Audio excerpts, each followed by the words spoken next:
सो let us start और lecture number 7 जी।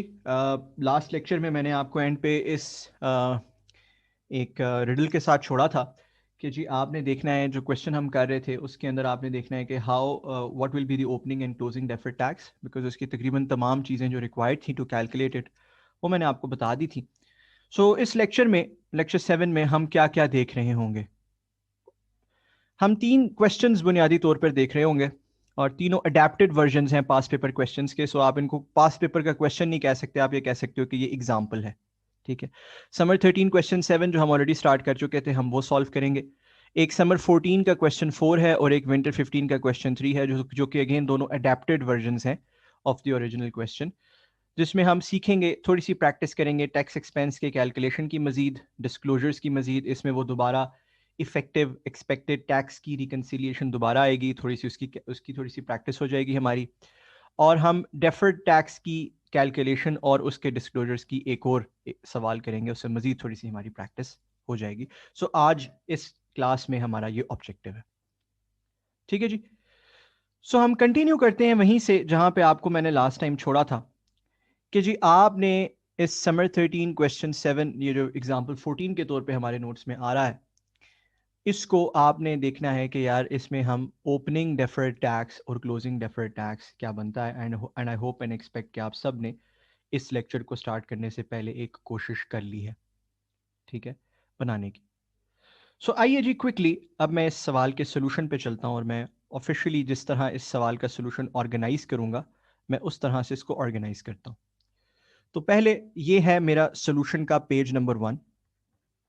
ठीक है, ये आपको ऑर्गेनाइजेशन और फॉर्मेट्स आपको पता होने चाहिए कि जी इसको कैसे ऑर्गेनाइज किया जाता है। सो सोल्यूशन के पेज नंबर 1 के ऊपर मैं लिख रहा हूं naught x deferred tax.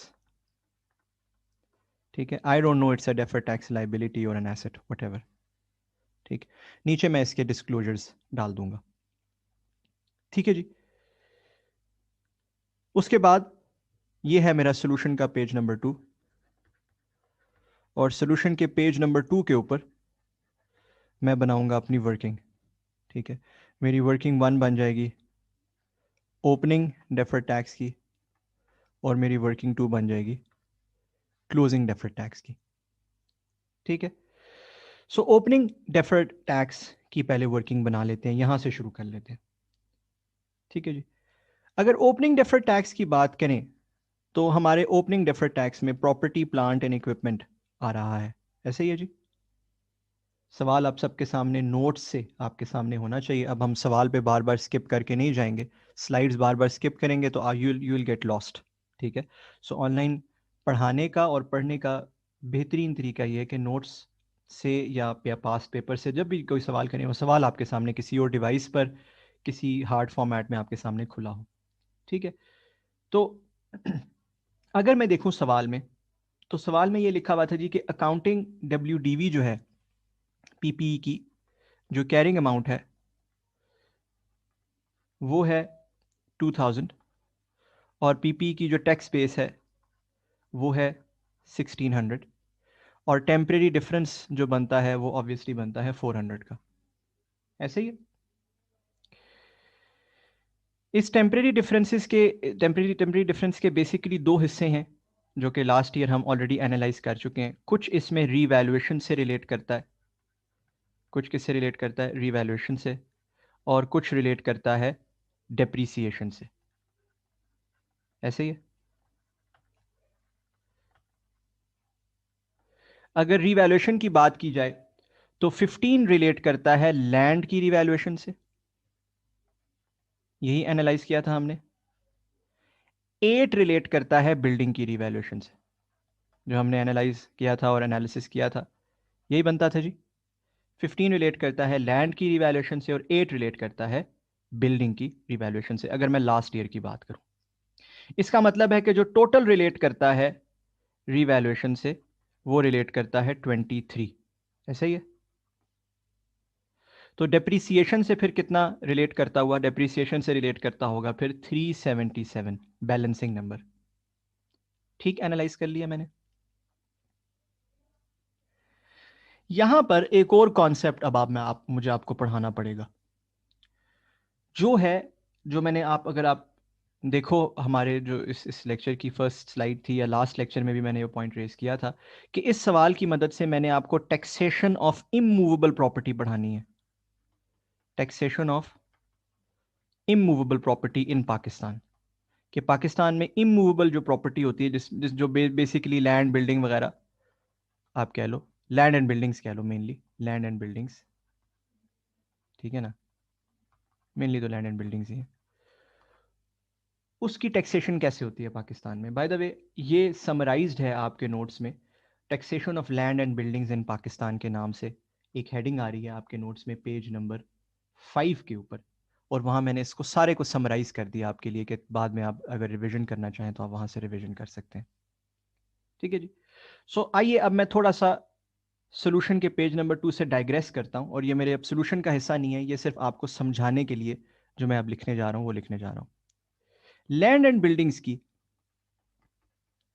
Taxation कैसे होती है जी, ये आपको मालूम होना चाहिए।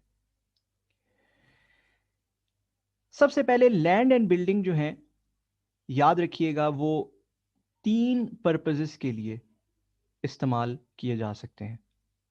ठीक है, 3 पर्पसेस के लिए इस्तेमाल किए जा सकते हैं, चाहे वो लैंड हो चाहे वो बिल्डिंग हो। क्या 3 purposes? Own use, rented out यानी कि किसी दूसरे को किराए पे दिया हुआ, held for capital appreciation. Capital appreciation similarly the same goes for buildings as well. By the way, buildings भी मैं अलग इसलिए लिख रहा हूं कि आई टेल यू व्हाई, थोड़ी देर में हम इसको देखेंगे कि बिल्डिंग्स भी ओन यूज हो सकती है, रेंट आउट हो सकती है, और हेल्ड फॉर कैप लिख रहा हूं अब, कैपिटल एप्रिसिएशन। ठीक, कैपिटल एप्रिसिएशन हो सकते हैं। अब ओन यूज आपको समझते हो, आप रेंट आउट भी समझते हो, किसी को किराए पे देना। हेल्ड फॉर कैपिटल एप्रिसिएशन आप शायद ना समझते हो, बड़ा आसान है भाई। मैंने एक प्लॉट ले लिया बैरिया टाउन में, मैंने कहा जी जब वो महंगा होगा मैं बेच दूंगा, ये क्या है? This is held for capital appreciation. मैंने एक घर ले लिया किसी जगह पे, घर is a building, plot is a land, ठीक है ना। घर ले लिया किसी जगह पर, मैंने कहा जी कि ये महंगा हो जाएगा, बेच दूंगा, this is what, this is held for capital appreciation. Are you getting my point? As simple as that. So land या बिल्डिंग 3 मकासद से लिए जा सकते हैं या रखे जा सकते हैं, 3 मकासद हो सकते हैं इनके। याद रखिए, अगर ये ओन यूज के लिए रखे जाएं तो अकाउंटिंग में इनको पीपीई ट्रीट किया जाता है। क्या ट्रीट किया जाता है? पीपी। जबकि अगर ये रेंट आउट किए जाएं या कैपिटल एप्रिसिएशन के लिए रखे जाएं तो अकाउंटिंग में इनको इन्वेस्टमेंट प्रॉपर्टी के तौर पे ट्रीट किया जाता है आमतौर पे। IP, investment property. क्या होती है इन्वेस्टमेंट प्रॉपर्टी, क्या ट्रीटमेंट होता है, IS 40 क्या कहता है, we will discuss this in great detail, don't worry about it. ठीक, but just for your knowledge at the moment, investment property के तौर पे इसको ट्रीट किया जाता है। इट्स नॉट पीपी, इसकी वो डेप्रिसिएशन वाली वो सादी अकाउंटिंग नहीं होती, डिफरेंट अकाउंटिंग होती है। वो लैंड या बिल्डिंग जो रेंट आउट कर दिए जाएं, जो कैपिटल एप्रिसिएशन के लिए रखे जाएं, उनकी अकाउंटिंग मुख्तलिफ है। ठीक हो गया, ये तो हो गई अकाउंटिंग। अब बात करते हैं टैक्स की। टैक्स वाला क्या कहता है इसके बारे में? टैक्स वाला कहता है कि वो लैंड या बिल्डिंग जो आपने ओन यूज के लिए, sorry not not building, land only, जो आपने ओन यूज के लिए रखा हो, उसको वो नथिंग ट्रीट करता है, इट्स नथिंग। टैक्स वाला क्या ट्रीट करता है उसे? कुछ भी नहीं है वो। इन अदर वर्ड्स, जो ओन यूज के लिए आपने लैंड रखा होता है, उस पे ना कोई गेन आता है, ना कोई लॉस आता है, ना उसके डिस्पोजल पे कोई गेन लॉस टैक्सेबल होता है। It is absolutely nothing. ना उसकी रीवैल्यूएशन से रिलेटेड कुछ गेन लॉस टैक्सेबल होता है, नथिंग ना। Are you getting my point?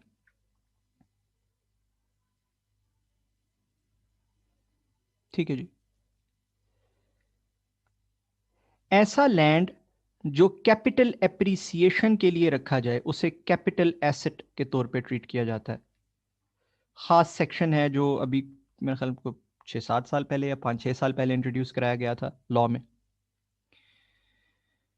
उसके मुताबिक इसकी जो सेल परचेज है लैंड की, प्लॉट्स की, उस पर एक गेन आता है और उसके ऊपर एक इनकम टैक्स आपको देना पड़ता है। और वो गेन के ऊपर कितना टैक्स लगेगा ये डिपेंड करता है कि आपने वो लैंड कितने पीरियड के लिए होल्ड किया। 1 साल के लिए होल्ड किया तो ज़्यादा लगता है, 2 साल के लिए कम, 3 साल के लिए उससे कम, एंड सो ऑन। कुछ समझ आ रही है? ठीक है जी। अच्छा, जो रेंट आउट किया जाता है लैंड, वो क्लियर नहीं है कि वो किस तरह ट्रीट किया जाएगा लॉ में। सच्ची बात है। बट अगर कोई लैंड रेंट आउट किया जा रहा है और उसके बाद बेचा जा रहा है तो आम तौर पे चूंकि लॉ में लॉ मेकर तो इंटरप्रिटेशन उसकी क्लियरली नहीं बताता कि क्या किया जाएगा, बट आम तौर पे कैपिटल एसेट ट्रीट किया जाएगा। ठीक है। सो आपने एक लैंड लिया, आपने उसको थोड़ा सा रखा, किराए पे चढ़ाया, फिर बेच दिया, तो जो उसके ऊपर गेन, सेल परचेज के ऊपर गेन लॉस होगा वो आपका टैक्स किया जाएगा। नंबर 1। नंबर 2, रेंट इनकम जो होती है वो कैसे ट्रीट की जाती है टैक्स में? रेंटल इनकम का एक खास ट्रीटमेंट है, आपको पता है ना। तो जब तक वो रेंट रहेगा तो फिर उसमें इनकम फ्रॉम रेंट जो है वो आपकी ट्रीट होती जाएगी। वो एक स्पेसिफिक ट्रीटमेंट है, ब्रैकेट्स बनी हुई हैं, इतना रेंट हो सालाना तो इतना होगा, एटसेट्रा एटसेट्रा, स्लैब्स बनी हुई हैं। ठीक। ये हो गया ट्रीटमेंट लैंड का। अब आते हैं बिल्डिंग की जानिब।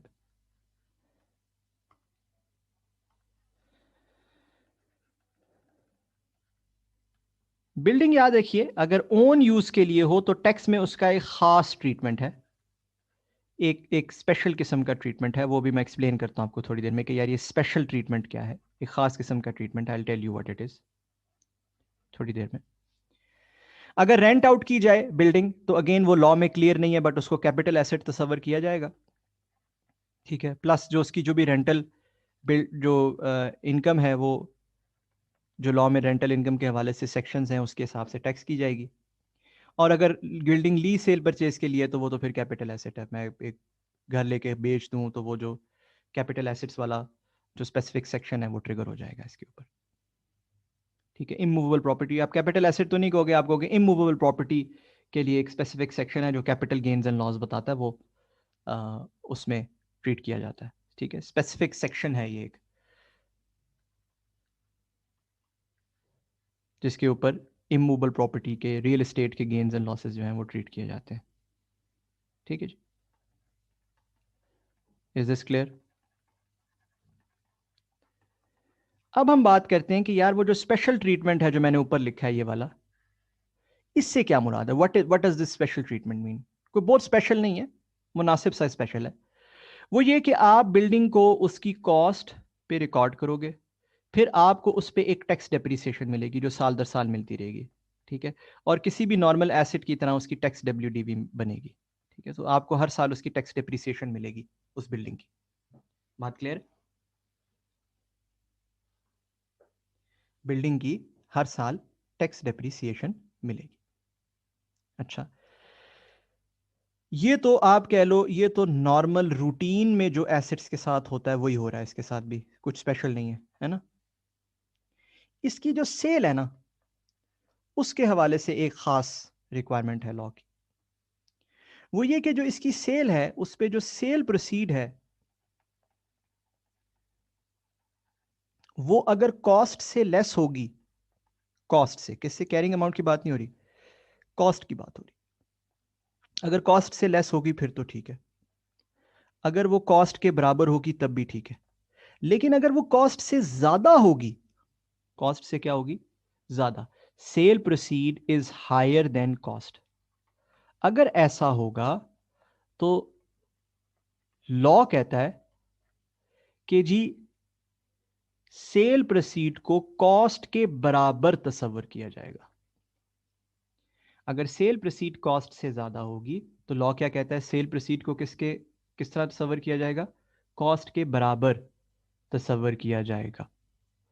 आई होप आप लोगों ने जब टैक्सेशन पढ़ा होगा कैफ लेवल के ऊपर तो ये ज़रूर देखा होगा, ये वाली चीज़ ज़रूर आपकी नज़रों से गुजरी होगी।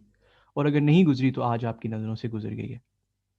ठीक है, बाय द वे ये बात अगर किसी को ये है कि जी क्या ये बात मैं वेरीफाई कर सकता हूँ इनकम टैक्स लॉ से, तो जो डेप्रीसिएशन वाला सेक्शन है इनकम टैक्स लॉ में, आई रिमेंबर सेक्शन 22 है, उसमें ये बात लिखी हुई है, for buildings which are for your own use. बात समझ आ गई? क्लियर हो गई बात? टैक्सेशन कैसे होती है लैंड एंड बिल्डिंग्स की पाकिस्तान में, आई होप आपके जहनों में क्लियर है। अब इसका हमारे सवाल पर क्या इम्पैक्ट आता है ये हमने देखना है। कोई ऐसी बड़ी चीज नहीं है, आसान चीज है। हमारे सवाल में सबसे पहले मुझे बता दीजिए कि जी ये जो लैंड है और ये जो बिल्डिंग है, ये कौन सी वाली है? ये ओन यूज वाली है आपके ख्याल में? बोलिए, क्या ये ओन यूज वाली है जो लैंड और बिल्डिंग है?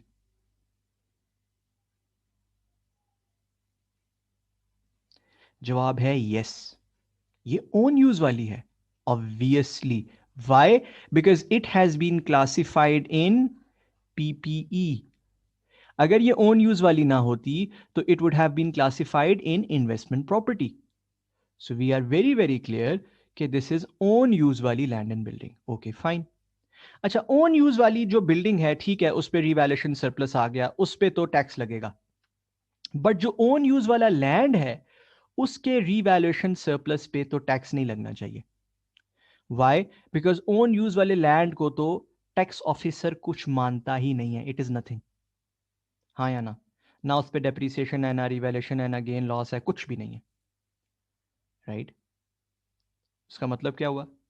उसका मतलब ये हुआ कि जब आप टेम्परेरी डिफरेंस के ऊपर टैक्स लगा रहे होगे ना, तो आप 8 का टेम्परेरी डिफरेंस ले रहे होगे रिवैल्यूएशन के अगेंस्ट, और 377 का टेम्परेरी डिफरेंस ले रहे होगे डेप्रीसिएशन के अगेंस्ट।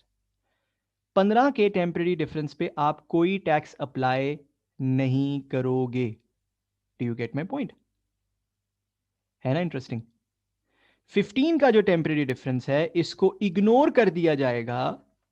वाई?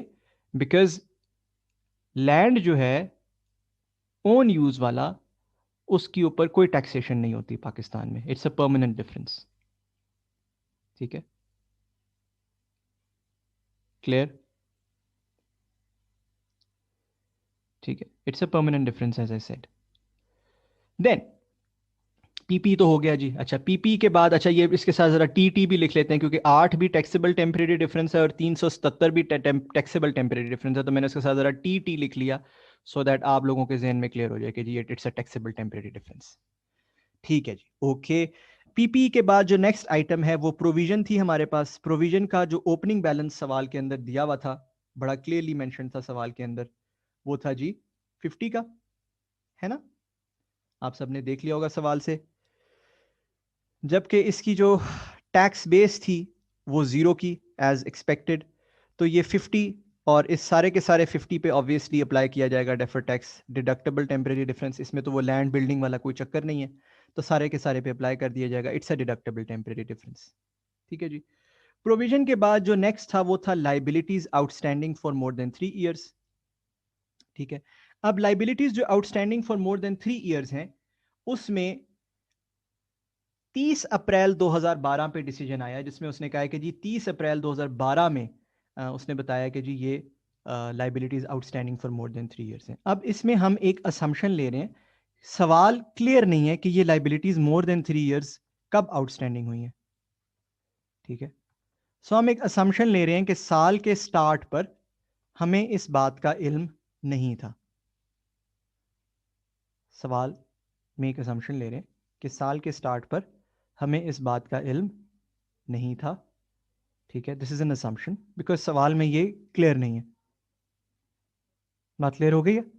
इसका जो अपना सोल्यूशन बनाया था एग्जामिनर ने अपने टाइम पे, उसमें भी यही असम्पशन ली गई थी। It's an assumption. सवाल में थोड़ी ज्यादा क्लैरिटी होनी चाहिए थी, सिर्फ 2-3 लाइनों में लिखा हुआ है ना, तो जरा ज्यादा क्लैरिटी होनी चाहिए थी सवाल में। सो एज सच हम उन लाइबिलिटीज के ऊपर कोई टेम्परेरी डिफरेंस वर्कआउट नहीं कर रहे। ठीक है, सो ये हमारे टोटल टेम्परेरी डिफरेंसेस बन जाते हैं eight the start of the year. 8 का 377 का और 50 का। डन।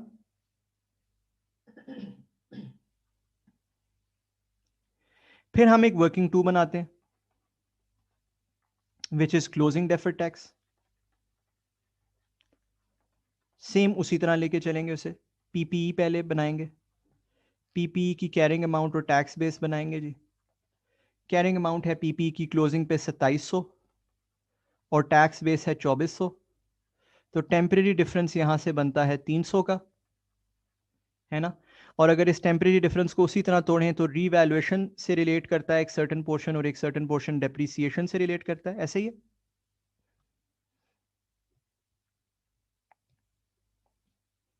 ऐसे ही है। और रीवैल्यूएशन को भी तोड़ें अगर, तो आप लोगों ने बना के मुझे दिखाया था लास्ट क्लास में जब हमने ये सवाल किया था, तो आपने 15 कैलकुलेट किया होगा लैंड के लिए, बिल्डिंग के लिए आपने कैलकुलेट किया होगा 6, और प्लांट एंड मशीनरी के लिए आपने कैलकुलेट किया होगा 40, करेक्ट, जिसका टोटल बनता होगा 61,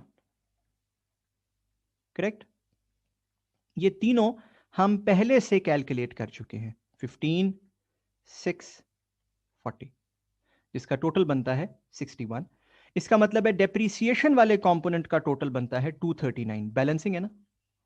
300 में से 61 अगर रीवैल्यूएशन वाला कंपोनेंट बना तो डेप्रीसिएशन बनेगा 239। अगेन, अब कितने टेम्परेरी डिफरेंस पे डेफर्ड टैक्स लेना है? हमने लैंड वाले पोर्शन पे डेफर्ड टैक्स नहीं लेना, वो हमने निकाल देना है। हाँ, बिल्डिंग और प्लांट एंड मशीनरी वाले पोर्शन पे जरूर डेफर्ड टैक्स लेना है। 46 और 239 पे डेफर्ड टैक्स ले लेंगे, दोनों टैक्सेबल टेम्परेरी डिफरेंसेस हैं। देख रहे हैं, हमने लैंड को फिर इग्नोर कर दिया, लैंड पे डेफर्ड टैक्स अकाउंट फॉर नहीं किया। यहां से आप अगर कोई आप में से कोई रट्टे के थ्रू पढ़ने में इंटरेस्टेड है तो एक रट्टा भी जन्म लेता है यहां से कि जी लैंड फॉर ओन यूज, क्या बोला मैं, लैंड फॉर ओन यूज में आप डेफर्ड टैक्स अकाउंट फॉर नहीं करते हैं। That's it. Whatever land is held for on use उसमें आप डेफर्ड टैक्स अकाउंट फॉर नहीं करते हैं, ठीक है। क्यों? क्योंकि उसकी कोई टैक्स ट्रीटमेंट होती ही नहीं है सिर्फ, ठीक है जी। फिर प्रोविजंस की बात कर लेते हैं। प्रोविजन का क्लोजिंग बैलेंस आपने मुझे बना के दिया था, 51 की कैरिंग अमाउंट क्लोजिंग बनती थी, tax base was 0, temporary difference 51, और यहां पे डिडक्टेबल टेम्परेरी डिफरेंस आता है 51 का, ठीक है जी। और फिर finally liabilities outstanding for more than 3 years, या लाइबिलिटीज आउटस्टैंडिंग ही लिख देते हैं खाली, इसको लाइबिलिटीज आउटस्टैंडिंग कर देते हैं खाली, आप समझ जाएं कि these are for greater than 3 years। इसकी लाइबिलिटी की क्लोजिंग कैरिंग अमाउंट क्या बना के दी थी आप लोगों ने मुझे बताइए? 2 थी, 3 थी? 3 थी, बिल्कुल 3 थी, ऐसे ही है, 3 थी। और टैक्स बेस हम डिसाइड कर चुके थे इसकी क्या बनेगी, 0, बिकॉज इसकी तो कोई टैक्स बेस होनी नहीं चाहिए, तो कैश बेसिस पे अलाउ होता है। टेम्परेरी डिफरेंस बना 3 का, और 3 का डिडक्टेबल टेम्परेरी डिफरेंस, क्योंकि आज उसने हमारे साथ ज्यादती की है, आज उसने हमें अलाउ नहीं की, फ्यूचर में अलाउ कर देगा इंशाल्लाह। 3 का डिडक्टेबल टेम्परेरी डिफरेंस, ठीक है। अब आप देखो, गौर करो, मैं यहां पे डेफर्ड टैक्स नहीं कैलकुलेट कर रहा, I am not calculating deferred tax over here, मैंने सिर्फ टेम्परेरी डिफरेंसेस यहां तक कैलकुलेट किए, I have not computed deferred tax over here, ठीक है। And I tell you why, because मैं ओवर वर्क हमेशा इग्नोर करता हूं। एग्जाम में मैं जितनी कम इंक, पेन की इंक इस्तेमाल करके सॉल्व करूंगा उतना ही मेरा टाइम कम लगेगा, उतना ही मेरा पेन भी कम लगेगा वैसे, बट मुझे 10-15 रुपए का पेन सेव करने में कोई इंटरेस्ट नहीं है, टाइम कम लगेगा, वो मैं बचाना चाहता हूँ। And that's it. आपके सामने जब इस किस्म का सवाल आए आप बस यहीं तक वर्किंग करेंगे, working 1, working 2, that's it, you are done. अब आप क्या करेंगे? अब आप मेन पेज पे आ जाएंगे जहां पे आपको डेफर्ड टैक्स का नोट बनाना है। अच्छा, डेफर्ड टैक्स का नोट कैसे बनता है? It is really simple. आप टेम्परेरी डिफरेंसेस की नेचर लिखना शुरू कर देते हो यहां पे, और मैं यहां पर आपको नेचर की वही अंग्रेजी लिखवा रहा हूं जो IS 12 की अपनी इलिस्ट्रेटिव एग्जाम्पल में लिखी हुई है, ठीक है, there is an illustrative example IS 12 में विच गिव्स दी डिस्क्लोजर्स। ठीक है, जो अंग्रेजी वहां लिखी है मैं वही भी लिखवा रहा हूं बिकॉज वो बेहतरीन अंग्रेजी है, वो स्टैंडर्ड की अपनी अंग्रेजी है। सो मैं लिख रहा हूं एक्सेलरेटेड टैक्स डेप्रीसिएशन, फिर मैं लिख रहा हूं revaluation net of related depreciation, ये स्टैंडर्ड की अपनी अंग्रेजी है। फिर मैं लिख रहा हूं प्रोविजंस, जो भी आपकी प्रोविजंस थी for retirement benefits and whatever. और फिर मैं लिख रहा हूं liabilities outstanding for more than 3 years। ये liabilities outstanding for more than 3 years obviously ये स्टैंडर्ड में नहीं है बिकॉज ये तो पाकिस्तान का लोकल लॉ है।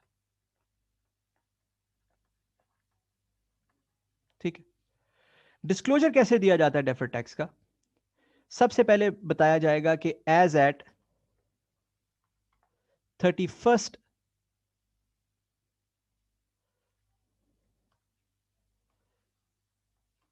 एज एट 31 दिसंबर 2011, यानी कि साल के स्टार्ट पे कितना था।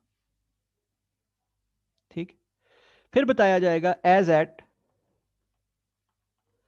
31 दिसंबर 2012 कितना है, और फिर बताया जाएगा कि जो चेंजेस हैं, ठीक है, इंक्रीज स्लैश डिक्रीज जो है वो कहां रिकॉर्ड हुआ, increase slash decrease recorded in, वो बताया जाता है कि वो कहां कहां रिकॉर्ड हुआ। आपको पता है वो 3 जगह रिकॉर्ड हो सकता है, कहां? PNL, बोलिए, फिर OCI, फिर इक्विटी। करेक्ट। सो वो तीनों में से कहां रिकॉर्ड हुआ, जो इंक्रीज है या डिक्रीज है, वो तीनों में से कहां रिकॉर्ड किया गया। ठीक है, ये होता है जी आपका disclosure note, as simple as that.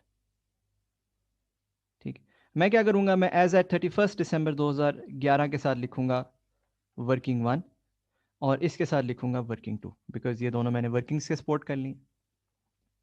अब मैं सीधी सीधी कैलकुलेशन करके डालता जाऊंगा। एक्सेलरेटेड टैक्स डेप्रीसिएशन, गौर से देखिएगा, साल के शुरू में एक्सेलरेटेड टैक्स डेप्रीसिएशन से रिलेटेड 377 का बैलेंस था जी।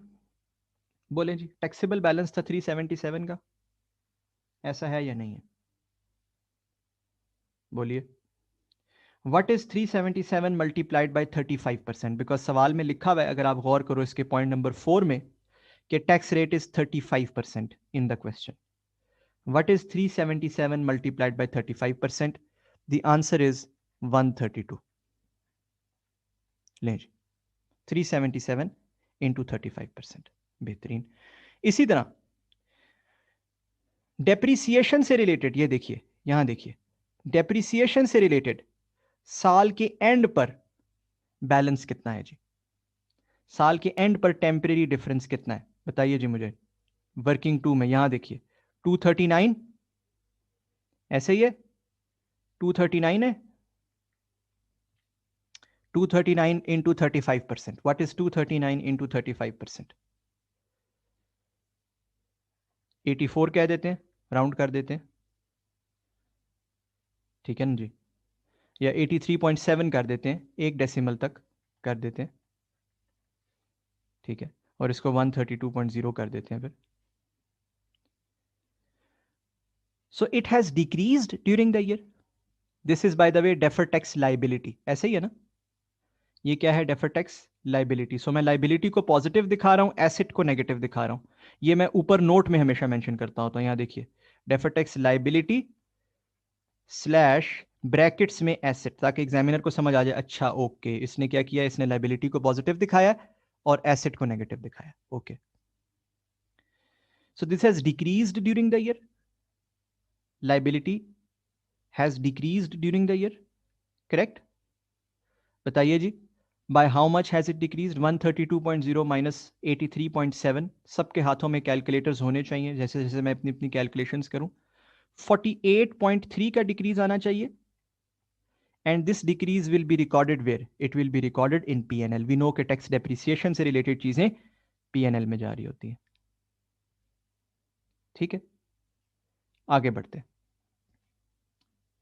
Revaluation net of related depreciation, इसकी बात करते हैं जी। रीवैल्यूएशन से रिलेटेड वर्किंग वन देखते हैं। कितना टेम्परेरी डिफरेंस था जी रीवैल्यूएशन से रिलेटेड साल के स्टार्ट पे, जिसपे डेफर टैक्स मालूम किया गया या निकाला गया? 8 का टेम्परेरी डिफरेंस था, ऐसे ही है। 8 इंटू 35% इज व्हाट? 2.8। ओके, साल के एंड पे देख लेते हैं। वर्किंग टू साल के एंड पे, how much is the defer tax at the end of the year, जिसपे हम निकाल रहे हैं? 46। 46 है ना? व्हाट इज 46 का 35%? 16.1। Okay, fine. अब एक बड़ी कीमती बात करने जा रहा हूं, जो सिर्फ पहली दफा जब आप समझोगे ना तो आपको थोड़ी तकलीफ होगी, शायद आप में से कुछ लोगों को, बाकी हो सकता है किसी बाकियों को पता भी हो, बट उसके बाद इंशाल्लाह आपको फिर कभी परेशानी नहीं होगी। ये जो 2.8 से 16.1 का वेरिएंस है ना, गैप है, इस दौरान क्या क्या हुआ है गौर से देखना। इस दौरान एक तो ये हुआ है कि ये जो 8 का, देखो ये 15 जो है, ये वाला 15 देख रहे हो स्क्रीन में, ये जो 15 है, ये तो शुरू में भी हमने इग्नोर किया हुआ था, एंड में भी इग्नोर किया हुआ है, तो ये तो इररेलेवेंट हो गया ना। ठीक है, ये तो वैसे इररेलेवेंट हो गया। दूसरा काम ये हुआ है कि ये जो 8 था, ये 6 रह गया। ये डेप्रिसिएशन के थ्रू 6 रहा होगा, हाँ या ना? ये जो 8 था, ये कम होके 6 रह गया, बिल्कुल ऐसे ही। और एक और काम ये हुआ कि प्लांट एंड मशीनरी पे एक नया 40 का डिफरेंस रिकॉग्नाइज कर लिया गया, जो कि ऑब्वियसली ओसीआई में रिकॉर्ड हुआ होगा। इसका मतलब है यहां पर ये जो 8 से 46 का वेरिएंस है, मालूम ही होता है कि यहां पर दो किस्म के चीजें हैं जो रिकॉर्ड होनी है, कुछ पीएनएल में जाना है और कुछ ओसीआई में जाना है। Are you getting my point? कुछ पीएनएल में और कुछ ओसीआई में। अच्छा, जब भी ऐसा हो तो मैंने आपको तरीका बताया है कि आप कैसे बनाते हो। मैंने आपको यह अर्ज किया हुआ है कि जी आप पीएनएल के अलावा वाली चीजें बना लो, पीएनएल को बैलेंसिंग रख लो। पीएनएल के अलावा वाली चीजें बना लो, पीएनएल को बैलेंसिंग रख लो। मुझे आप बताओ, ओसीआई में कितना डेफर टैक्स रिकॉर्ड हुआ होगा इस साल के दौरान? कितना रिकॉर्ड हुआ होगा सोचो। 40 का 35% नहीं होगा? ये जो 40 है उसका 35% होगा ना। ये 40 गया होगा ओसीआई में और इसका 35% रिकॉर्ड हो जाएगा। हमने पहले भी ये बात स्टडी की हुई है। सो 40 का 35% ओसीआई में रिकॉर्ड कर दिया जाएगा। हाँ जी, कितना बनता है? इसको स्टैटिक लगा के नीचे एक्सप्लेन कर देते हैं ताकि एग्जामिनर को समझ आ जाए कि ये 40 का 35% है 14, जो कि ओसीआई में रिकॉर्ड हुआ। ये इंक्रीज है मेरी लाइबिलिटी में। अब मैं बैलेंसिंग देख लेता हूं। 2.8 में अगर कोई 14 ऐड करे तो वो तो बनता है 16.8। इसका मतलब है 0.7 का डिक्रीज है जो डेप्रिसिएशन की वजह से कॉज हुआ है ना। इसको बेशक बैलेंसिंग रख लें कि जी 0.7 का डिक्रीज पीएनएल में डाल दिया, या बेशक इसको मालूम भी कर सकते हैं। इसको मालूम भी कर सकते हैं जस्ट आपकी अंडरस्टैंडिंग के लिए। एग्जाम में इतनी ख्वारी ना कीजिएगा मालूम करने की, अंडरस्टैंडिंग के लिए कि 8 से अगर कोई चीज 6 रह जाए तो उसमें कितने की डेप्रिसिएशन होती है? 2 की। अगर इस 2 का 35% ले लिया जाए तो 0.7 ही आता ना भाई। तो पता ये चला कि ये जो रीवैल्यूएशन से रिलेटेड चेंज आया है, इसमें कुछ पीएनएल में गया है और कुछ ओसीआई में गया है। बेहतरीन। अब प्रोविजंस की बात कर लेते हैं, ठीक है। बल्कि एक काम कीजिए, यहां पे इसको एक पॉज लगाइए जरा और अच्छी तरह इस पे जरा अपना ब्रेन स्पेंड कीजिए, इन्वेस्ट कीजिए कि जी यहां तक आपको क्लियर हो गया 100%? ऑलराइट जी, आई रिज्यूम कि आपने इसको अच्छी तरह एक दफ़ा देखा है। इसमें आमतौर पे ये वाला जो स्पेसिफिकली जो सेकंड वाला पॉइंट है ना, इसमें बच्चों को थोड़ी सी दिक्कत होती है, थोड़ी सी तकलीफ होती है, एटलीस्ट वो फर्स्ट टाइम अंडरस्टैंड कर रहे होते हैं, क्योंकि उनके जहनों में ये क्लियर नहीं होता कि यार जो मैं एसिड रीवैल्यू करता हूँ, रीवैल्यूएशन के बाद, मगर मैं छोटी सी एक बात, एक कॉमन इशू बच्चों का बताऊँ आपको, तो उनके जहन में ये क्लियर नहीं होता कि जब मैं एक एसिड रीवैल्यू कर लेता हूँ तो रीवैल्यूएशन के बाद उसमें डेप्रिसिएशन भी तो होनी है, ठीक है ना, उसमें डेप्रिसिएशन भी तो होनी है। यानी कि आपने बिल्डिंग रीवैल्यू कर ली तो बिल्डिंग की कैरिंग अमाउंट बढ़ गई, बिल्डिंग की कैरिंग अमाउंट उसके टैक्स बेस से कितनी बढ़ गई, 20 से, ऐसे ही है ना, 31 दिसंबर 2005 को, ये लिखा हुआ है सवाल में।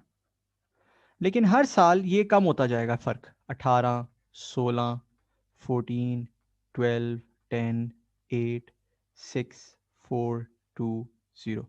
क्यों कम होता जाएगा? बिकॉज बिल्डिंग की कैरिंग अमाउंट कम होती जाएगी। याद रखें, इसका रीवैल्यूएशन सरप्लस के बैलेंस से कोई ताल्लुक नहीं है।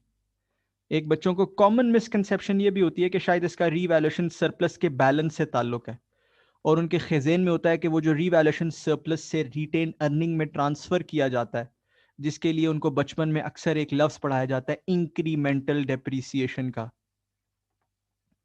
ठीक है,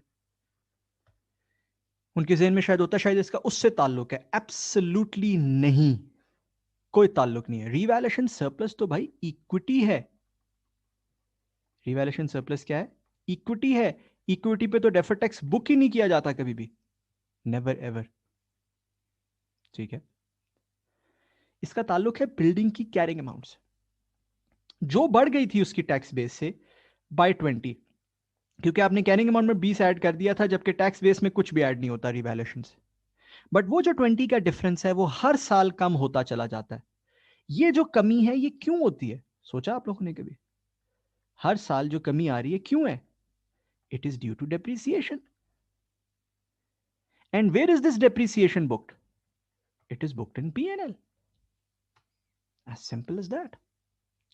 this is the entire science जो बच्चों को समझने में दिक्कत होती है। सो जब 8 से 6 रहा, ये डिफरेंस जब 8 से 6 पे गिरा, तो जो DTL इससे रिलेटेड DTL थी, 8 के ऊपर DTL बनती है जी 8 इंटू 35%, DTL बनती है 2.8 की, ऐसे ही है ना, 8 into 35% is 2.8, whereas 6 into 35% is 2.1, ऐसे ही।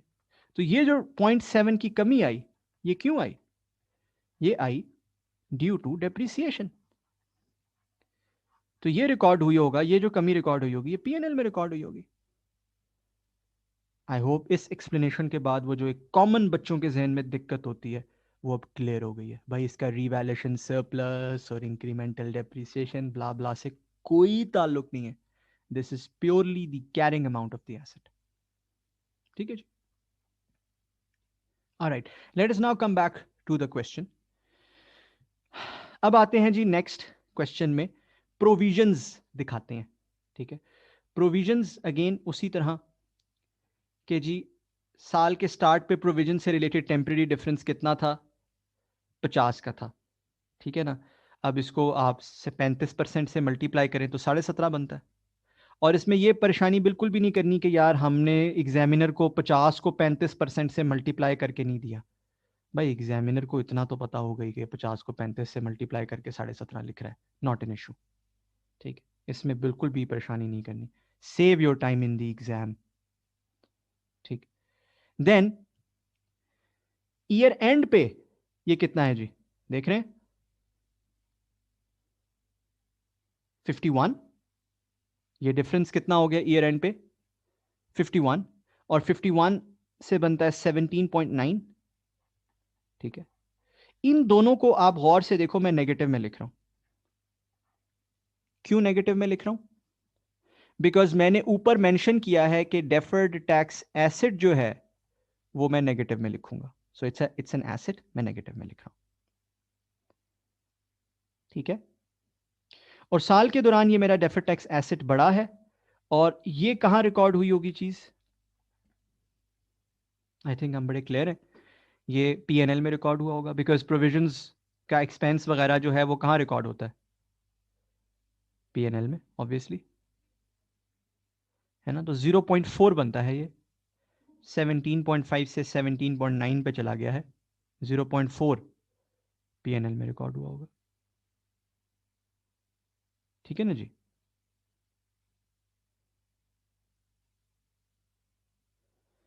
फिर liabilities outstanding for more than 3 years, जिसके लिए हमने असम्पशन ली है कि साल के स्टार्ट पे तो इससे रिलेटेड कुछ नहीं था, असम्पशन है हमारी, ये एग्जामिनर ने क्लियर नहीं किया, इसलिए हमने असम्पशन ली है। जबकि साल के एंड पे इससे रिलेटेड 3 का टेम्परेरी डिफरेंस, आप देख लो जो मैं कर्सर दिखा रहा हूं आपको स्क्रीन पे, 3 का टेम्परेरी डिफरेंस है साल के एंड पे। सो 3 इंटू 35% इज 1.1, तकरीबन 1.05 बनता है, 1.1 कर लेते हैं, ऐसे ही है ना, करेक्ट।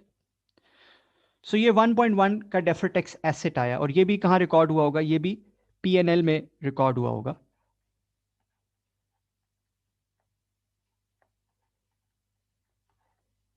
ये भी पीएनएल में रिकॉर्ड हुआ होगा, 1.1 का डेफर्ड टैक्स एसेट। ठीक है जी। सो अब हम यहां पे इसको टोटल्स कर लेते हैं कि जी हमारा total at the start of the year क्या बनता था, डेफर्ड टैक्स लाइबिलिटी क्या बनती थी जी? 132 plus 2.8 minus 17.5 is equal to 117.3 बनता होगा। एंड देन साल के एंड पे इट अमाउंट्स टू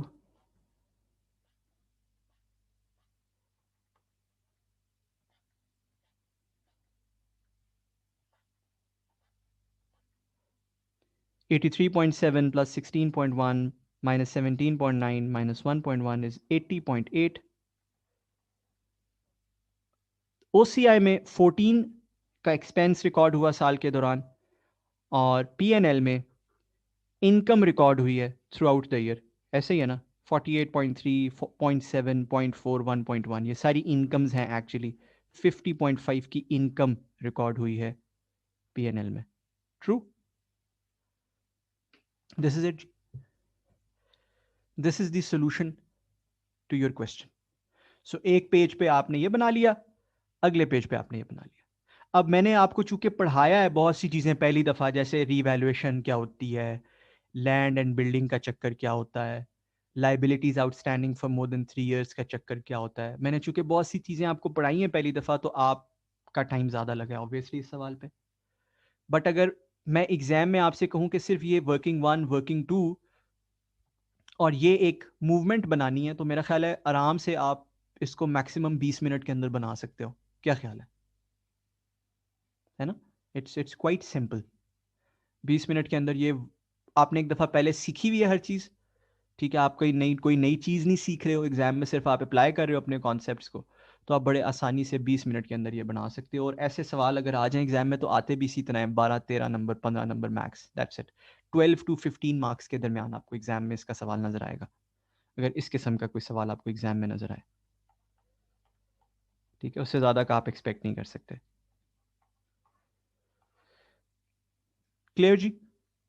समझ आ गई हमें कि कैसे डेफर्ड टैक्स का नोट बनाया जाता है जो फाइनेंशियल स्टेटमेंट्स में दिखाया जाता है, क्या उसका फॉर्मेट होता है, ओपनिंग, फिर चेंज, फिर closing. I hope this is very very clear for all of you.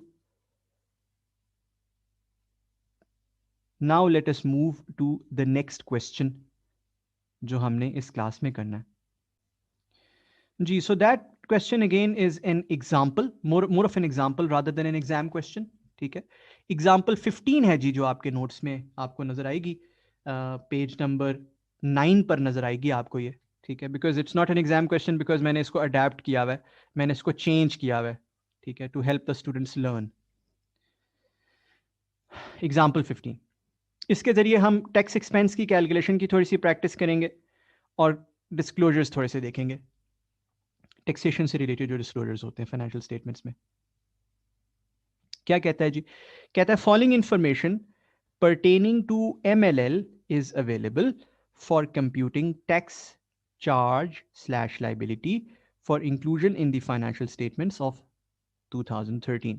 ठीक है, again it's an old question which essentially means that it's just an example for us to practice. ठीक है, we will do all the new questions as well, don't worry about it. ठीक है, but those new questions basically relate to other areas.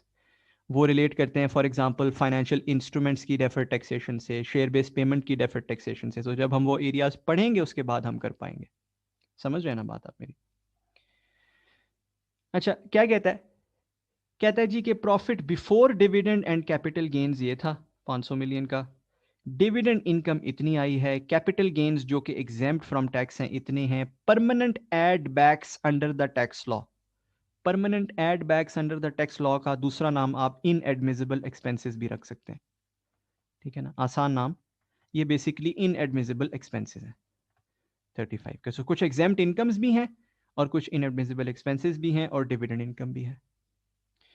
कहता है other relevant information कुछ यूं है.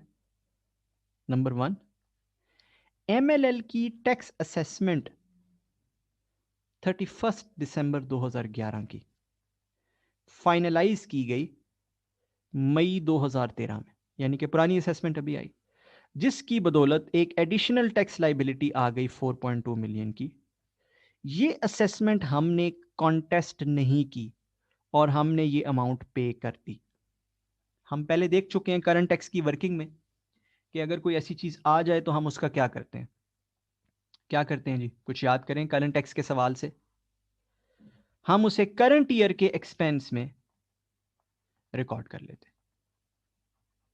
ठीक है, फाइन. कहता है following details are available in respect of provision for doubtful debts. Provision for doubtful debts की क्या डिटेल्स है? कहता है ओपनिंग बैलेंस उसका 90 मिलियन था, राइट ऑफ्स इतने आए हैं और क्लोजिंग बैलेंस उसका 125 है. ले जी, ये तो बचकाना बिल्कुल हो गया कि कैरिंग अमाउंट उसने आपको दे दी, टैक्स बेस आपको इसकी पता है कि वो जीरो होती है, एंड दैट्स इट, कहानी खत्म.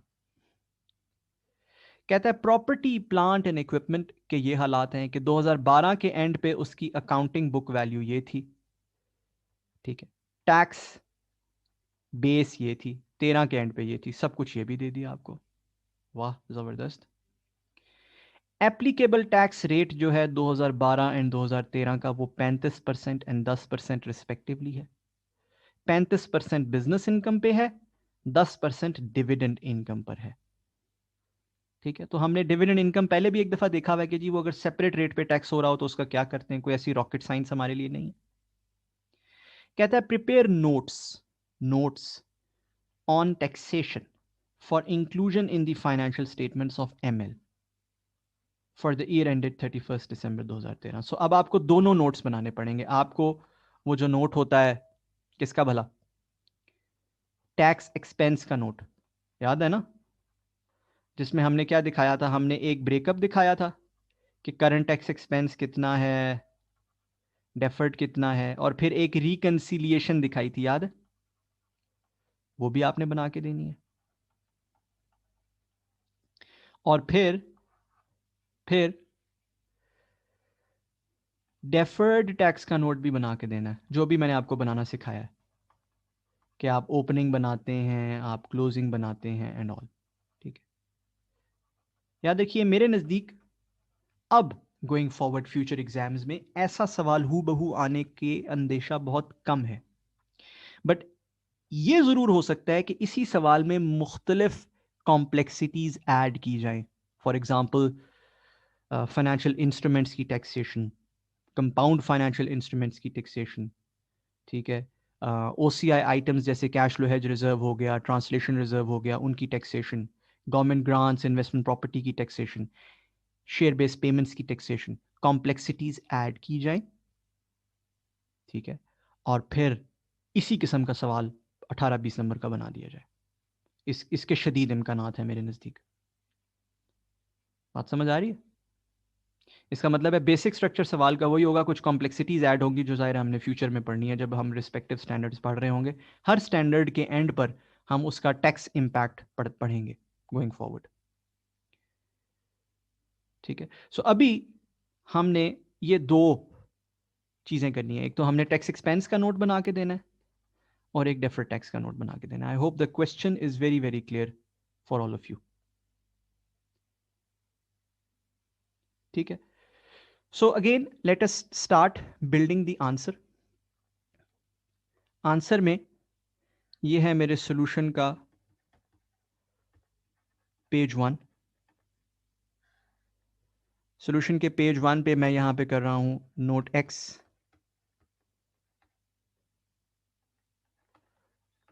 टैक्स एक्सपेंस,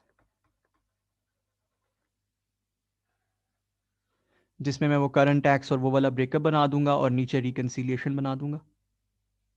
ठीक है, वेरी सिंपल फॉर मी। फिर मेरे सॉल्यूशन का पेज 2,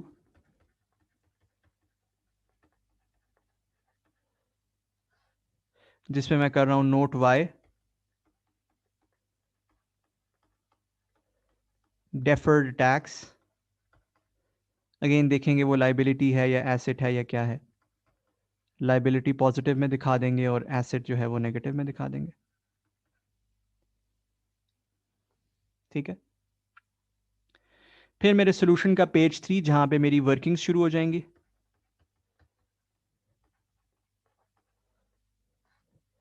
सबसे पहले मेरी वर्किंग 1 हो जाएगी करंट टैक्स की।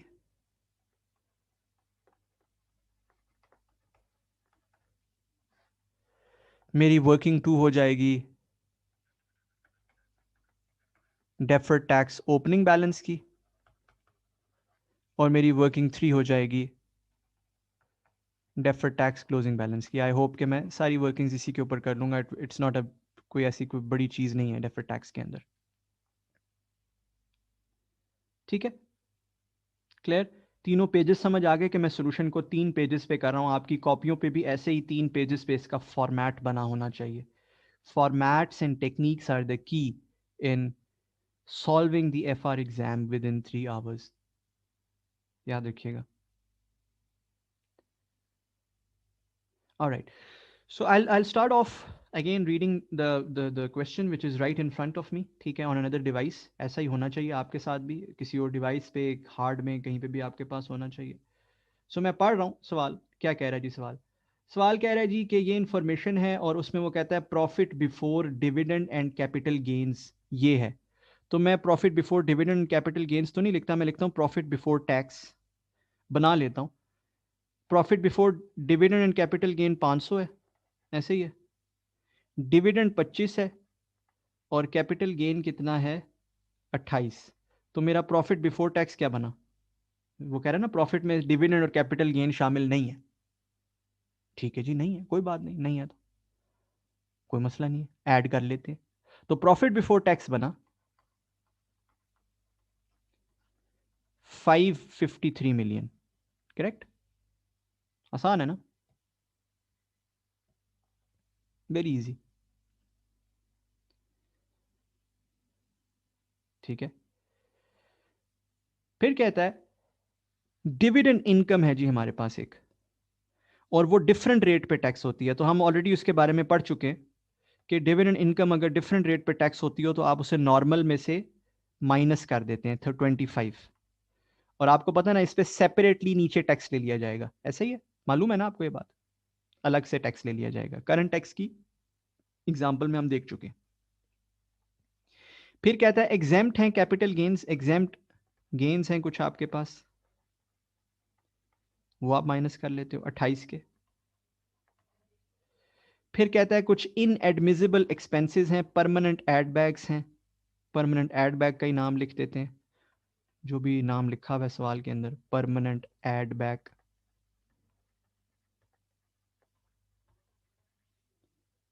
थर्टी 35 एड बैक कर दिया, है ना? फिर कहता है जी पुरानी टैक्स असेसमेंट इस साल फाइनल हुई तो 4.2 मिलियन का एक एक्सपेंस आया हमारे पास। ठीक है, उसको अभी हम सेपरेटली डील कर लेंगे। हम नीचे यहाँ बना लेते हैं, हम प्रीवियस ईयर से रिलेटेड एक एक्सपेंस रिकॉर्ड कर लेंगे। प्रीवियस ईयर का एक्सपेंस यहाँ रिकॉर्ड कर लेंगे 4.2 का, जब हम कैलकुलेशन शुरू करेंगे। इसी तरह हम डिविडेंड इनकम जब आएगी तो उसके ऊपर भी आगे रिकॉर्ड कर लेंगे। अच्छा जी, उसके बाद क्या बोलता है सवाल में, कहता है जी कि प्रोविजन के हवाले से ये इंफॉर्मेशन है कि राइट ऑफ्स जो हैं वो 25 मिलियन के थे। राइट ऑफ्स जो हैं वो 25 मिलियन के थे इस साल। तो राइट ऑफ आपको पता है माइनस हो जाते हैं, बोले ऐसे ही है ना, राइट ऑफ माइनस हो जाते हैं, लेस हो जाते हैं। और एड बैक क्या होता है, एड बैक क्या होता है, प्रोविजन एक्सपेंस एड बैक हो जाता है। यहां पे जरा पॉज कीजिए, 30 सेकेंड 60 सेकेंड्स लीजिए और ज़रा सवाल में जो डेटा दिया हुआ है उससे कोशिश कीजिए कि यार ये जो प्रोविजन एक्सपेंस ऐड बैक करना है ये कितना है।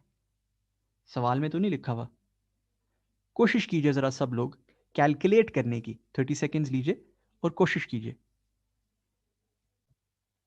ऑलराइट, सो जो एक्सपेंस इस साल रिकॉर्ड हुआ होगा वो बनता है 60 मिलियन। 60 मिलियन कैसे बनता है, 60 मिलियन ऐसे बनता है कि जी क्लोजिंग बैलेंस है 125, है ना, और ओपनिंग बैलेंस है 90। ठीक है, तो इंक्रीज आया टोटल 35 का, बट इसमें 25 के राइट ऑफ भी तो हैं, हाँ या ना, राइट, 25 के राइट ऑफ भी तो हैं ऑब्वियसली। सो 60 का इस साल प्रोविजन एक्सपेंस आया होगा जो एड बैक कर दिया गया। क्लियर, इस साल 60 का प्रोविजन एक्सपेंस आया, 25 के राइट ऑफ्स आए, एक्सपेंस एड बैक कर दिया, राइट ऑफ लेस कर दिया। ओके, आगे चलते हैं। फिर है प्रॉपर्टी प्लांट एंड इक्विपमेंट। अच्छा, प्रॉपर्टी प्लांट एंड इक्विपमेंट में डिप्रीसिएशन नहीं बताई हुई, ऐसे ही है ना, अकाउंटिंग एंड टैक्स डिप्रीसिएशन होती है ना एक, नहीं बताई हुई। अच्छा, अगर कहीं पर भी ये ना बताई हो तो एक बड़ा छोटा सा वर्क अराउंड होता है जो मैं आपको सिखा देता हूं। एक छोटी सी टिप होती है, एग्जाम टिप होती है, जिससे आप ये काम कर सकते हो। कैसे करते हो आप गौर से देख लो सवाल, सवाल में नहीं बताई हुई कि इस साल डिप्रीसिएशन कितनी है। और अगर आप ये कहो कि जी ओपनिंग और क्लोजिंग का डिफरेंस मैंने डिप्रीसिएशन लेनी है, तो वो भी आप नहीं ले सकते हो, क्योंकि क्लोजिंग ज़्यादा है और ओपनिंग कम है। चेक कर लो आप, 1800 से 1850 पे जा रहा है, चेक कर लो आप सवाल में, ऐसे ही है ना जी। तो इसका एक छोटी सी टिप होती है, छोटी सी टिप होती है। टिप ये होती है कि आप कोई भी एक नंबर अज्यूम कर लो एडिशंस का, assume a dummy number for editions.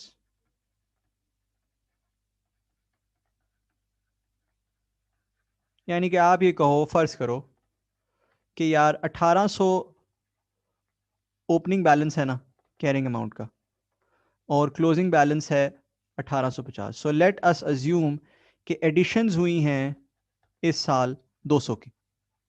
It's a dummy number, it's an assumed number, assume any number for additions. ठीक है, 200 की। अच्छा, now come towards tax base. What was the tax base at the start of the year? 1750। What is the tax base at the end of the year?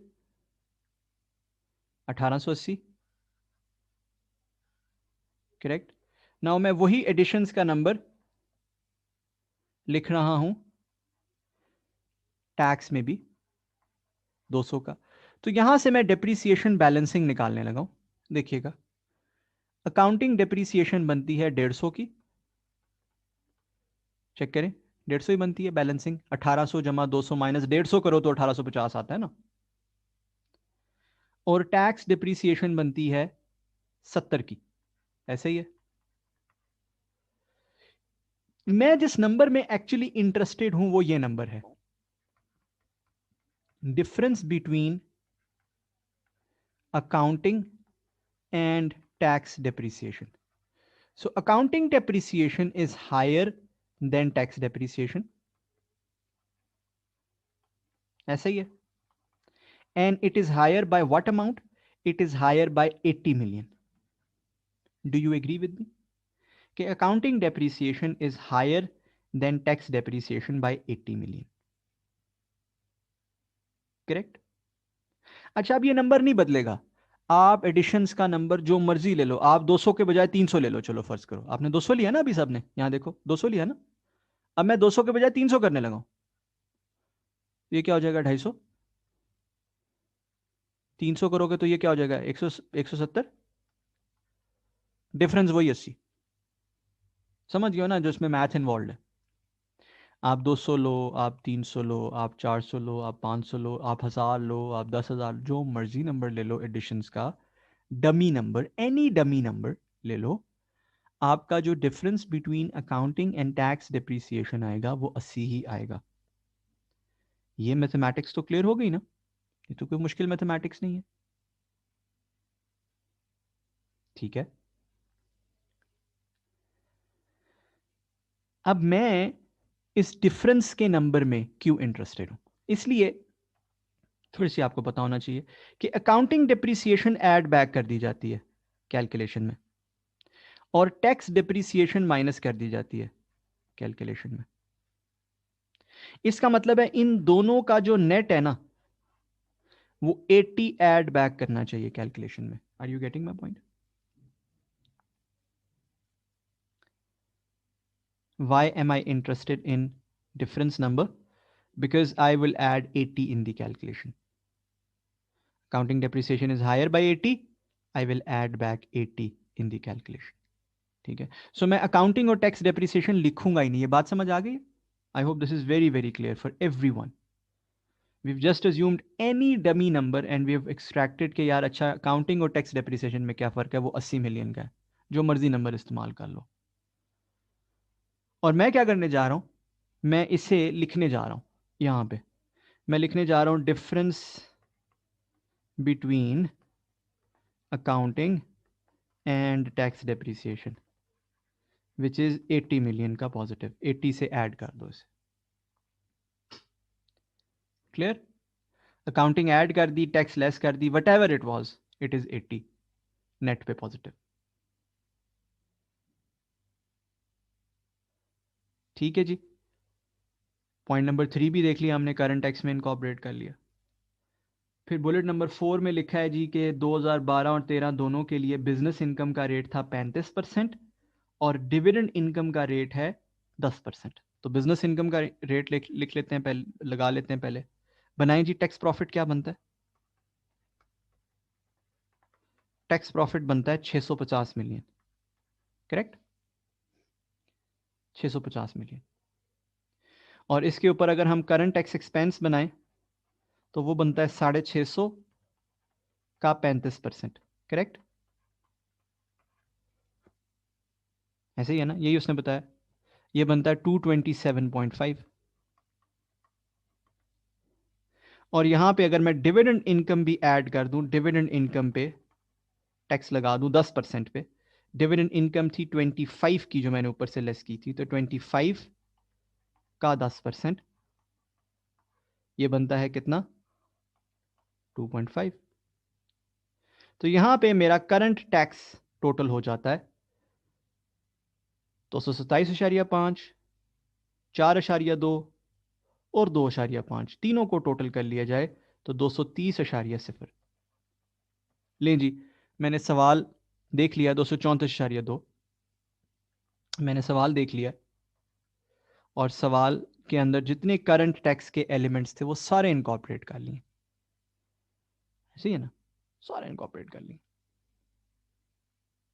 क्या ख्याल है? I hope it is very clear for you. अब बात करते हैं deferred tax की। उसी तरह सवाल देखते हैं और जरा डेफर्ड टैक्स के एलिमेंट्स भी इनकॉर्पोरेट करते हैं। Opening deferred tax. अच्छा, डेफर्ड टैक्स शुरू में अगर हम सवाल देखें तो शुरू में जो टेबल है उसमें तो डेफर्ड टैक्स का कोई जिक्र नहीं है।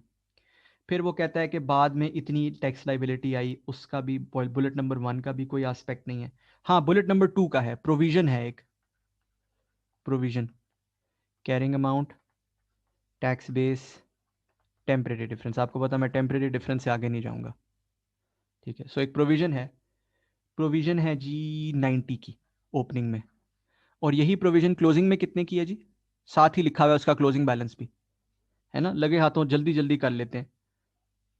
ठीक है ना, एग्जाम के लिए स्पीड भी तो हमने बनानी है ना अपनी।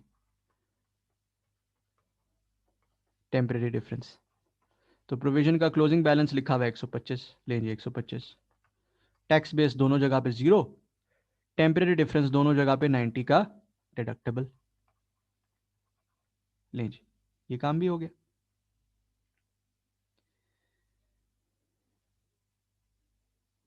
फिर property plant and equipment, PP.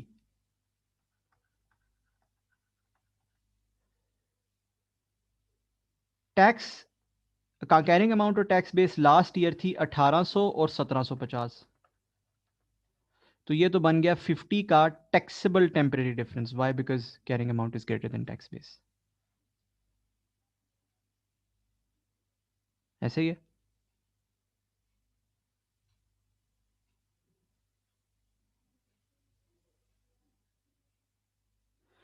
जबकि क्लोजिंग पे कैरिंग अमाउंट और टैक्स बेस है 1850 और 1880, जो कि बनता है 30 का deductible temporary difference, because carrying amount is less than tax base. Correct, यही कुछ है जी बस डेफर्ड टैक्स के कैलकुलेशन में, working 2 and working 3, that's it, इतनी सी बात है। और अब मैं बड़ी आसानी से, बहुत ही आसानी के साथ, इंतहाई आसानी के साथ, I can start preparing the disclosures. I've completed my page number 3. तमाम workings complete हैं. We can now start preparing the disclosures. I hope you are absolutely confident about this working number 3.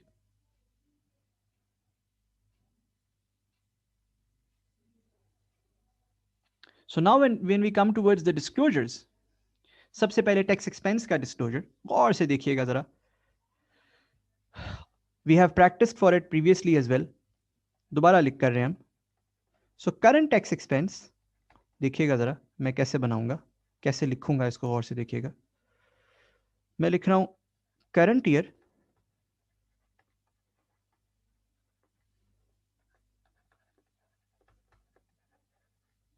prior year. So current tax expense, current year, prior year. अब जरा देखिएगा, working 1 में prior year का expense था 4.2 million और current year बनता है 230.0। समझ आ रही है? टोटल 234.2 है ना करंट टैक्स एक्सपेंस, ऐसा है या नहीं?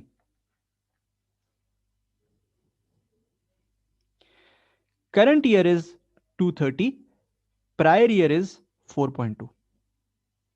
ये स्टैंडर्ड की रिक्वायरमेंट है।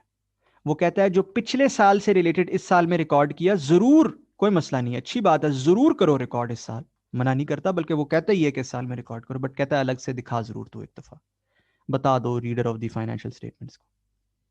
अच्छा, फिर डेफर्ड टैक्स एक्सपेंस बनता है या इनकम बनता है या क्या बनता है इस साल, अभी हमने मालूम नहीं किया, वो तो भी हम डेफर्ड टैक्स का डिस्क्लोजर बनाएंगे तो हम वहां से मालूम कर लेंगे, वो ऐड कर लेंगे तो हमारे पास ये बन जाएगा।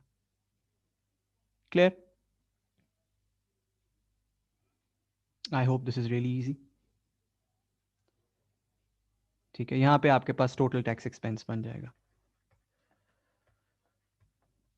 अच्छा, फिर इसी नोट के अंदर आप सबको मालूम है कि एक और चीज भी बनानी होती है, विच इज रिकंसिलिएशन, है ना, रिकंसिलिएशन ऑफ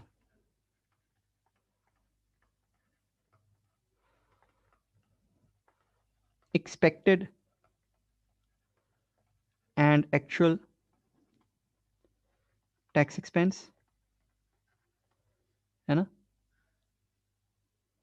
और मैंने आपको बताया हुआ है कि यार दोनों में से कोई एक बनाना होता है, तो मैं तो सिर्फ टैक्स एक्सपेंस का ही बना रहा हूं। आपको पता है मैं शुरू करता हूं एक्सपेक्टेड टैक्स एक्सपेंस से और मैं उसको बनाते बनाते ले जाऊंगा एक्चुअल टैक्स एक्सपेंस पे। ठीक है ना जी?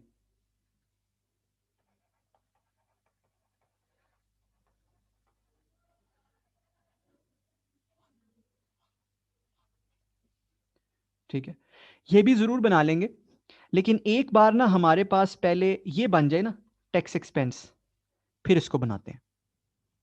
ड्रॉ जरूर कर लिया हमने, बना जरूर लेंगे, बट पहले वो बन जाए फिर बनाते हैं।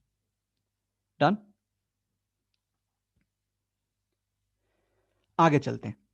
अब आते हैं डेफर्ड टैक्स के नोट पे। अच्छा, डेफर्ड टैक्स का जो नोट है ये सारा का सारा पॉपुलेट होगा यूजिंग वर्किंग 2 एंड 3, वही वाला तरीकाकार कि जी आप लिख लो कि आपके पास टेम्परेरी डिफरेंसेस किस किस नेचर के हैं। एक मेरे पास प्रोविजंस का फर्क है, दूसरा मेरे पास पीपीई का फर्क है, और पीपीई में उसने बताया नहीं है कि ये किस वजह से है, क्या ये रीवैल्यूएशन की वजह से या डेप्रिसिएशन की वजह से है, तो मैं क्या अज्यूम कर लूं? डेप्रिसिएशन, एक्सेलरेटेड टैक्स डेप्रिसिएशन बोलता है जी इसको स्टैंडर्ड। ठीक, ओके फाइन। अब मेरा as at the start of the year हमें बैलेंस ड्रॉ करना पड़ेगा, यानी कि एज एट 31 दिसंबर 2012 जो कि स्टार्ट ऑफ द ईयर था, और फिर as at the end of the year which is as at 31 December 2013 which is the end of the year. So this is working 2, this is working 3. Done. और आपको पता है बीच में हम लिखते हैं कि increase slash decrease recorded in, कहाँ कहाँ रिकॉर्ड हो सकता है ये आप सबको मालूम है, या पीएनएल में, या ओसीआई में, या इक्विटी में। और इस सवाल में तो कोई इक्विटी या ओसीआई का सवाल ही नहीं आया, तो ये तो सारा पीएनएल में ही जाएगा।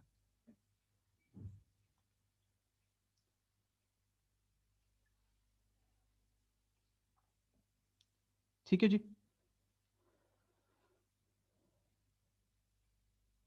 क्लियर है। अब हम लिखना शुरू करते हैं जी, लिखना स्टार्ट करते हैं वर्किंग 2 और वर्किंग 3 से। सो सबसे पहले प्रोविजंस देख लेते हैं। प्रोविजंस 90 थी और 125। सो 90 का 35% क्या बनता है? बोले 90 का 35% बनता है 31.5, नेगेटिव डाल देता हूँ, एसेट है। और 125 का 35% बनता है 43.8 बनता होगा, है ना? अगेन नेगेटिव डाल देता हूँ because this is an asset. अच्छा, फिर tax depreciation, accelerated tax depreciation का क्या फर्क बनता है? पीपी 50 टैक्सेबल, और यहां पर ये 30 का डिडक्टेबल हो गया है ना? पीपी का 50 का टैक्सेबल है और बाद में 30 का डिडक्टेबल हो गया, ऐसे ही है। तो कीजिए जरा, 50 का टैक्सेबल क्या बनता है? 17.5 बनता होगा, है ना, लाइबिलिटी। और फिर वो 30 का डिडक्टेबल हो गया तो वो 10.5 का एसेट बनता होगा, ऐसे ही है।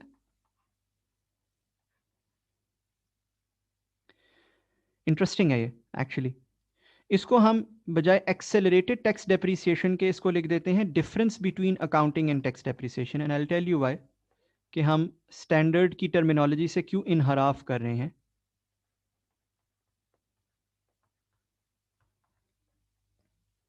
वजह यह है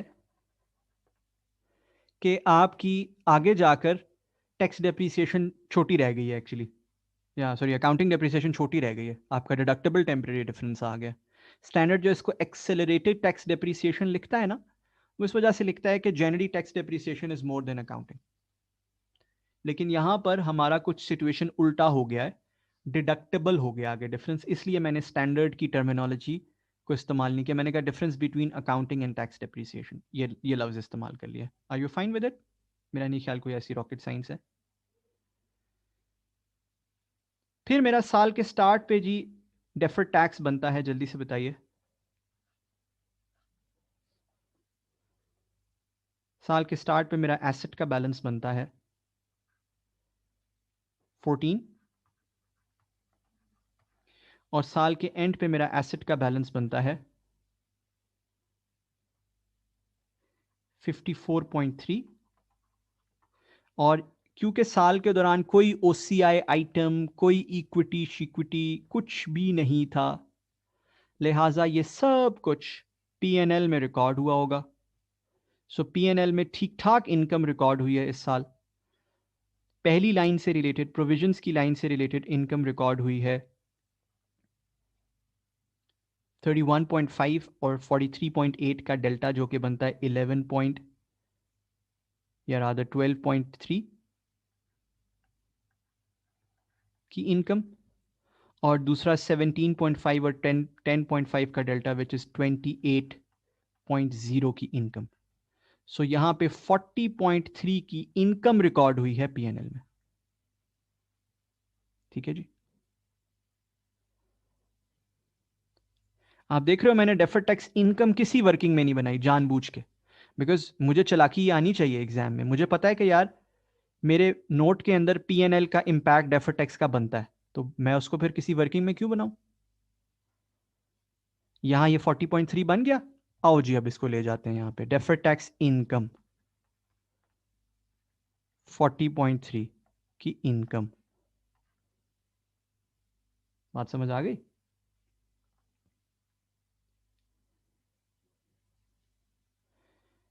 तो मेरा टोटल टैक्स एक्सपेंस बना 193.9 का। ये है मेरा actual tax expense. Everybody agrees with this.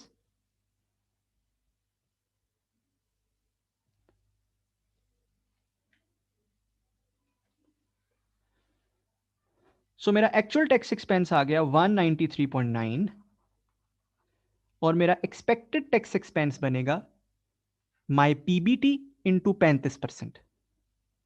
What was my PBT? PBT was 553।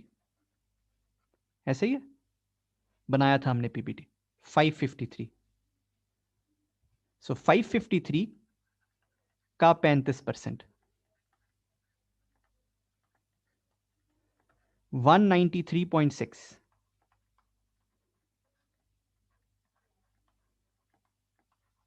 ठीक है जी, थोड़ी थोड़ी राउंडिंग हम कर रहे हैं, कोई मसला नहीं है। 193.6। अब आपको याद होगा कि मैंने आपसे कहा था, ऑल्दो ये बात एग्जाम में लिखने वाली नहीं है, ये आपके सॉल्यूशंस पेज का हिस्सा नहीं है, ये मैं वैसी साइड पे लिख रहा हूं आपकी याद दहानी के लिए, कि जी इस रिकॉन में 3 चीजें आती हैं। परमानेंट डिफरेंसेस डालो जिसमें, ऐसे ही है। फिर इसमें क्या डालो? Changes in estimates related to tax.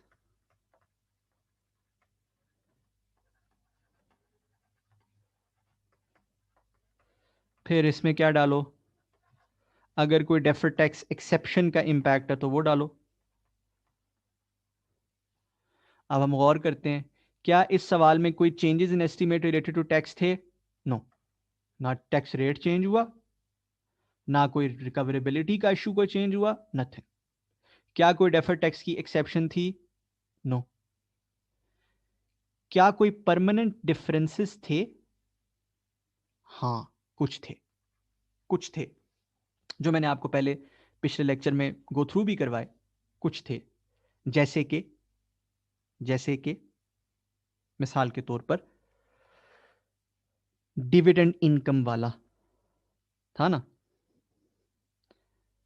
Exempt gains वाला, परमानेंट एड बैक्स वाला। उसके अलावा कोई है? Is write off provision, depreciation, this is this a permanent difference? No, it is not a permanent difference. अच्छा, उसके अलावा जरा सवाल को देखो, बताओ कोई चेंज इन एस्टिमेट है आपके नजदीक? और से सवाल को देखो, मैंने आपको कराया हुआ है, ये पढ़ाया हुआ है। Is there a change in estimate? Yes there is one. Which one is that? It is this 4.2, है ना। इसका मतलब है मेरे पास 3 परमानेंट डिफरेंसेस हैं और एक मेरे पास सेकंड टाइप ऑफ आइटम है which is a change in estimate, जो प्रायर ईयर का एक्सपेंस रिकॉर्ड हुआ है। मैंने आपको पढ़ाया हुआ है कि करंट टैक्स में भी ये हो सकता है, याद है ना। तो ये 4 आइटम बनते हैं। अगर मैं इन 4 आइटम्स को अपनी रिकॉन में डाल दूं ना, तो इंशाल्लाह मेरी रिकॉन बैलेंस हो जानी चाहिए। देखते जाइएगा जी जरा मैं कैसे डालूंगा इनको। सबसे पहले मैं इनकी अमाउंट्स लिख रहा हूं। Dividend income taxed at 10%। क्या अमाउंट थी जी डिविडेंड इनकम की as per the question? 25 million. अच्छा, ये जो डिविडेंड इनकम 10% पे टैक्स हुई है, इसकी वजह से मेरा टैक्स एक्सपेंस कम हुआ है या ज्यादा हुआ है? आपके ख्याल में बढ़ा है या कम हुआ है? कम हुआ है। तो मैं इसके साथ ना, इधर देख रहे हो, मैं नेगेटिव लिख रहा हूं इसके आगे, सो दैट मुझे याद रहे। अच्छा ठीक है, अभी मैंने सिर्फ इसकी कैलकुलेशन लिखनी है and that would be it. Okay, फिर मेरे कुछ एग्जेम्प्ट गेन्स थे, capital gains, exempt capital gain, जिनकी अमाउंट थी सवाल के मुताबिक 28। इनकी एग्जेम्पशन की वजह से भी मेरा टैक्स एक्सपेंस कम हुआ है, क्या ख्याल है? बिल्कुल कम हुआ है। मुझे छूट दी, जाहिर है अगर टैक्स वाला मुझे छूट देगा तो मेरा एक्सपेंस कम होगा। अच्छा, फिर मेरे कुछ परमानेंट एड बैक्स थे या इनएडमिसिबल एक्सपेंसेस थे।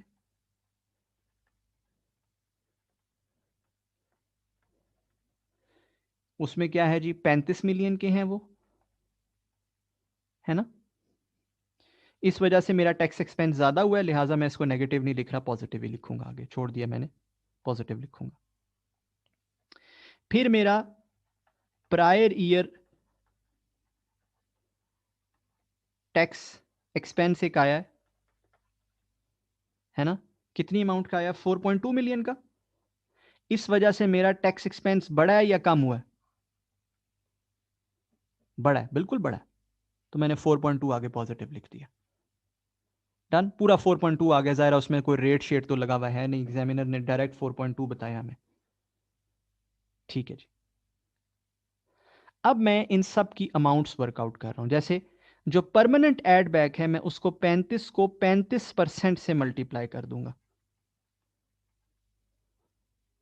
ठीक है ना जी, टैक्स रेट से मल्टीप्लाई कर दूंगा। What is 35 into 35%? Is it 14? 12.25। Absolutely 12.3 कर देते हैं, राउंड कर देते हैं थोड़ा सा। फिर एग्जेम्प्ट कैपिटल गेन्स को भी हम 35% से मल्टीप्लाई कर लेते हैं।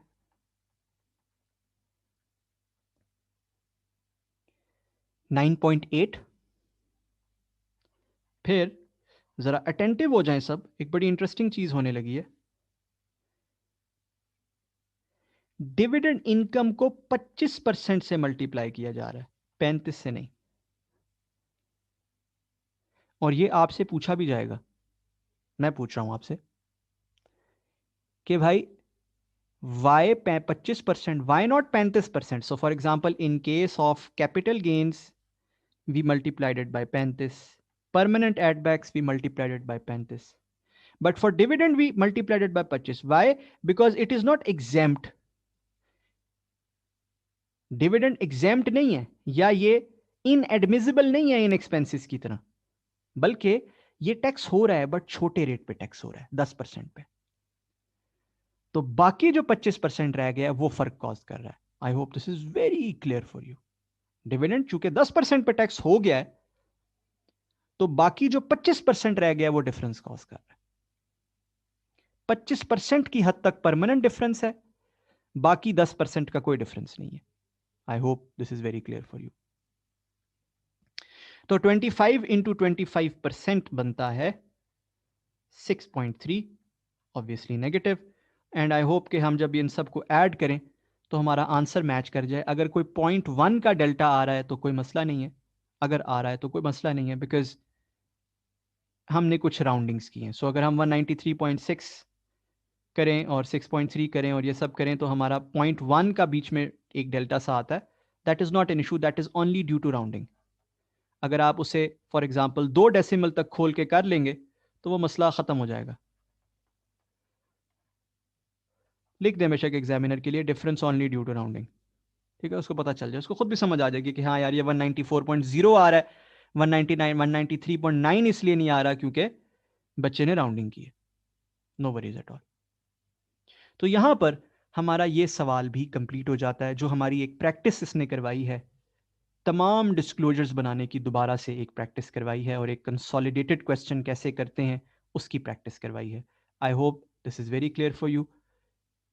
2 से 3 मिनट एटलीस्ट पॉज कीजिए यहाँ पर और इस सवाल को कंप्लीटली एक दफ़ा देखिए। चलिए जी, आई होप आपने इसको अच्छी तरह से एक दफ़ा देख लिया सबने।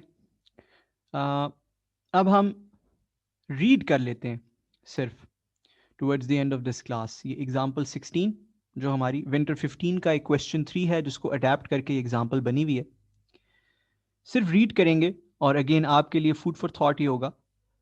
होमवर्क जो आपको मैं देता हूँ होमवर्क डॉक्यूमेंट में, वो आप ऑब्वियसली करेंगे, बट उसके अलावा आप इस एग्जाम्पल के बारे में सोचेंगे कि यार इसको कैसे सॉल्व करना है before taking the next class. ठीक है, सो एग्जाम्पल क्या है? बड़ी सादी सी एग्जाम्पल है, डेफर टैक्स की कैलकुलेशन है और डिस्क्लोजर्स है। ठीक है, बट इस एग्जाम्पल में एक नई चीज है जो आप सीखेंगे।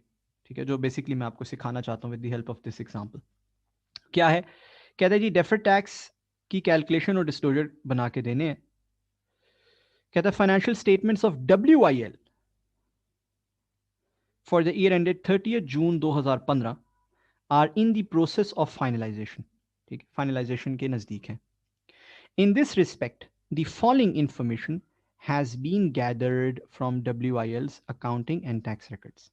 ठीक, इसमें PPE की कैरिंग अमाउंट है जी। So this is PPE carrying amount, opening closing दोनों दिया हुआ।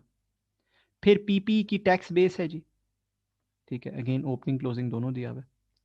फिर प्रोविजन फॉर बैड डेट्स है जी। ठीक है, इसकी कैरिंग अमाउंट दी हुई है, आपको पता है इसकी टैक्स बेस 0 होती है। फिर कुछ टैक्स लॉसेज हैं जो कैरी फॉरवर्ड हो रहे हैं, आपको पता है कि जी टैक्स लॉसेज के ऊपर डेफर टैक्स कैसे लिया जाता है, मालूम है या नहीं मालूम आपको? ठीक है, फिर एक लाइन आ रही है एक्सचेंज ट्रांसलेशन रिजर्व की, जिसके लिए अभी के लिए, because you don't know what it is, मेरी गुजारिश है आपसे इसको आप काट दीजिए। When you will know what it is, जब आप करेंगे सब्सिडरी की, फॉरेन सब्सिडरी की consolidation, you will be a master of it, don't worry. ठीक है, फिलहाल के लिए इसको काट दीजिए, exchange translation reserve. Then liabilities older than 3 years, आपको इसका भी पता है, इसकी भी कैरिंग अमाउंट आ रही है। लाइबिलिटीज ओल्डर देन 3 ईयर्स की वैसे टैक्स बेस क्या होती है? अब तो पता चल गया आपको इनके बारे में। टैक्स बेस क्या होती है इसकी? इसकी टैक्स बेस 0 होती है, every one of you must know. ठीक है ना? कहता है एक बिल्डिंग जो है उसकी कॉस्ट थी 200 मिलियन, वो परचेज की गई थी 1 जुलाई 2011 को, उसकी यूजफुल लाइफ थी 10 ईयर्स, उसको रीवैल्यू कर दिया गया 230 मिलियन पे ऑन 1 जुलाई 2013। ठीक है, so it is really simple. हमने सिंपल ये बना लेना है कि यार जो इसका रीवैल्यूएशन हुआ था, ठीक है, तो एक तो ये कि वो 2013 में जो इसका रीवैल्यूएशन हुआ उसकी अमाउंट क्या बनती थी, सबसे पहले तो ये बनाना है। क्योंकि देखो ना, बिल्डिंग आपने ली 200 की, बिल्डिंग आपने ली 200 की और उसकी यूजफुल लाइफ थी 10 साल, तो पहले उस पर 2012 के दौरान 1 जुलाई 2011 को ली ना, तो 11 से 12 तक 10 मिलियन की डेप्रिसिएशन आई होगी, सॉरी 20 मिलियन की डेप्रिसिएशन आई होगी, क्योंकि 10 साल जिंदगी है। और 12 से 13 तक मजीद 20 मिलियन की डेप्रिसिएशन आई होगी, ऐसे ही है। तो वो 160 की रह गई होगी on 1 July 2013। Am I correct?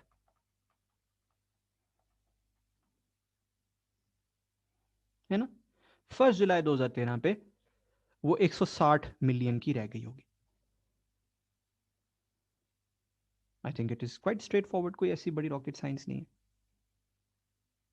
अब वो रीवैल्यू कर दी जाती है और 160 से उठा के उसे लेके जाया जाता है टू 230। इसका मतलब है रीवैल्यूएशन का जो गेन आया है वो 70 मिलियन का गेन आया है। कैरिंग अमाउंट जो बड़ी है रीवैल्यूएशन से 2013 में, वो 70 मिलियन से बड़ी है। और पीछे जो उसकी जिंदगी रह गई है उस वक्त, वो 8 साल है, 8 ईयर्स। क्या ख्याल? तो अगर कोई आपसे पूछे कि यार 2014 के एंड पर और 2015 के एंड पर यही रीवैल्यूएशन का बैलेंस कैरिंग अमाउंट में, रीवैल्यूएशन की अमाउंट कितनी पड़ी होगी, उसका गेन कितना पड़ा होगा, जो कि 2013 के एंड पे 70 का था। तो आप बना लोगे ना, आप कहोगे यार 8 साल पे इसको कम करते जाओ 70 को। 70 डिवाइडेड बाय 8 इज व्हाट, 8.75 है ना। सो आप 70 में से 8.75 माइनस करो, या 8.8 माइनस कर दो चलो, तो ये 61.2 बनता है, ठीक है ना। और फिर दोबारा 8.8 माइनस करो तो ये बनता है 52.4। ऐसे ही है। बेसिकली एग्जामिनर ये निकलवाना चाहता था कि यार बच्चों को ये बनाना आता हो, विच इज रियली इजी, कि जी 2013 पे 70 था, फिर 61.2, फिर 52.4। एक तो ये चीज।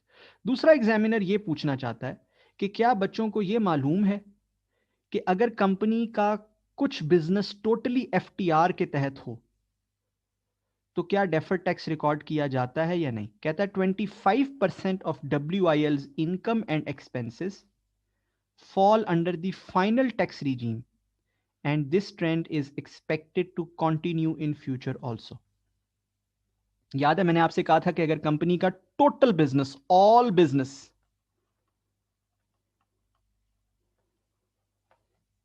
रेवेन्यू पे या ग्रॉस प्रोसीड्स पे टैक्स होता है, तो मैंने आपसे क्या कहा था, उस पर क्या अप्लाई होता है, IS 12।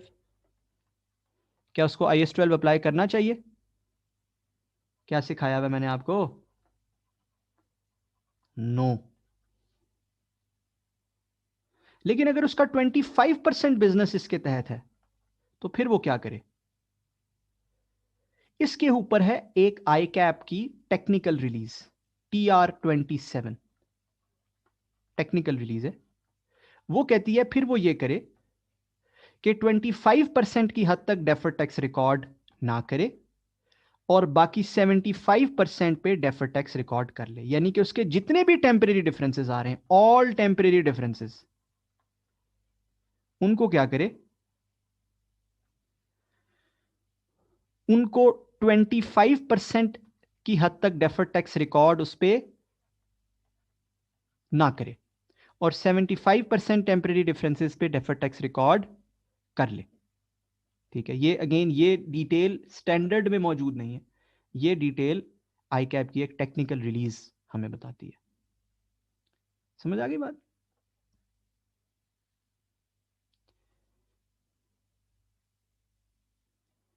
ठीक है ना। सो टेक्निकल रिलीज 27 जो है वो हमें बताती है कि अगर किसी कंपनी का टोटल बिजनेस ग्रॉस प्रोसीड पे टैक्स हो रहा है फिर तो वो डेफर्ड टैक्स अप्लाई बनाए ना, फिर तो वो IS 12 भी ना करे। ठीक, बट अगर कुछ बिजनेस है और कुछ नहीं है तो फिर वो प्रोरेट कर ले। अच्छा, एक बात याद रखिए कि TR27 ये कहती है कि ये जो प्रोरेशन करनी है ये फ्यूचर की बुनियाद पर करनी है। फ्यूचर से मुराद कि आने वाले दिनों में हमारी एंटिसिपेशन क्या है, फ्यूचर एक्सपेक्टेशन क्या है कि हमारा कितना बिजनेस फाइनल टैक्स में होगा और कितना नॉर्मल में। समझ आ रही है। ये जो लिखा है ना, and this trend is expected to continue in future also, समझ आया ये क्यों लिखा है। एंड देन वो कहता है टैक्स रेट इज 32% और वो कहता है जी कि आप नोट बना के दें related to deferred tax, that's it. ठीक है जी, आप फाइनेंशियल स्टेटमेंट्स का note related to deferred tax बना के दें, इट्स रियली इजी। सो आपने सोचना है कि यार हम कैसे इसमें डेफर्ड टैक्स की कंप्यूटेशन करेंगे, कैसे नोट बनाएंगे। अपार्ट फ्रॉम दी होमवर्क जो मैं आपको देता हूं, उसके अलावा, वो होमवर्क तो आप करेंगे ही करेंगे, उसके अलावा आप सोचेंगे कि यार इस सवाल में कंपटीशन कैसे की जाएगी। और फिर इंशाल्लाह नेक्स्ट क्लास में एज यूजुअल मैंने आपको फूड फॉर थॉट दे दिया है, फिर नेक्स्ट क्लास में इंशाल्लाह इस सवाल को सॉल्व किया जाएगा, ख़त्म किया जाएगा, एंड फिर हम अपने इससे नेक्स्ट टॉपिक पे बढ़ेंगे जो कि in accordance with the weekly plan जो मैंने आपको ऑलरेडी शेयर किया हुआ है उसके अकॉर्डिंगली हम नेक्स्ट टॉपिक्स की जाने बढ़ेंगे। ठीक है जी, थैंक यू।